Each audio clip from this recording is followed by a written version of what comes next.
কবে আমরা বাইরের দেশের মতো প্রাণ খুলে হাঁটতে পারবো, স্বাধীনভাবে থাকতে পারবো? কোনো একটা ঘটনা ঘটছে সাথে, সাথেই পুলিশ আসবে। পুলিশ আমাদের দেশের মতো ভয় পাবে না। এই যে একবার ঘটনা ঘটছে ওখানে নাকি আশেপাশে পুলিশও ছিল। তারা কি করছে? তাদের সামনে যে এভাবে করে পাথর দিয়ে মারতেছে, এভাবে জবাই করতেছে, সাংবাদিকদেরকে তাও, তারা কোথায় ছিল?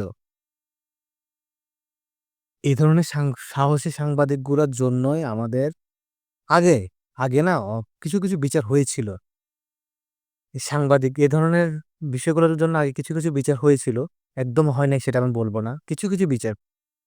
আবার যেগুলো একটু দেখা গেছে না ক্ষমতা আছে, যারা অন্যায়কারী যারা দোষী, যাদের ক্ষমতা আছে তারা ছুটে গিয়েছে। বাট যারা ওই ধরনের ক্ষমতা নেই বা আসলে তারা মোটামুটি সাজা পেয়েছে।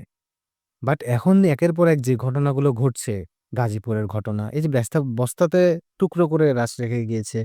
তারপরে এই যে সাংবাদিকের কথা, এই যে সোহাগ ভাইয়ের কথাগুলো বললাম। তো এগুলোর ঘটনায় চাঁদাবাজদের বিচার যদি না হয়, সঠিক এবং কঠোর বিচার, তাদেরকেও যদি এভাবে করে মারা না হয় অথবা ফাঁসি দিয়ে ঝুলানো না হয়,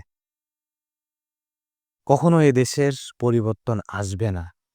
যতদিন পর্যন্ত না অন্যায়কারীদের মনে ভয় কাজ করে এইভাবে কোনো অ্যাকশন নেয়া হবে না, ততদিন পর্যন্ত এই দেশে অন্যায় হতেই থাকবে।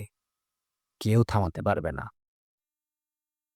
অন্যায়কারী, দুর্নীতিবাজ, ঘুষখোর এসবগুলাকে যদি একদম নির্মূল না করা যায়, তাহলে আমাদের দেশের কখনোই উন্নতি হবে না। দেশের মানুষ কখনোই নিরাপদ না এই দেশে।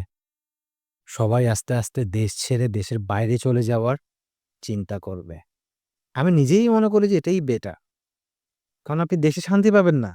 দেশের এই জিনিসগুলো ঠিক হবেও না, হবে বলে মনে হয় না আমার। হলে তো ভালো। মানে এতটা বছর দেখে আসতেছি। আর আইনশৃঙ্খলা বাহিনী এবং সরকারি মানুষগুলোর কাছে আমার অনুরোধ, আপনারা ন্যায়ের সঠিক বিচার করুন। অন্যায়কে অন্যায় বলুন, ন্যায়কে ন্যায় বলুন, অন্যায়কারীকে কঠোর থেকে কঠোর শাস্তি দিন। দেখবেন বাকিগুলো ঠিক হয়ে গিয়েছে।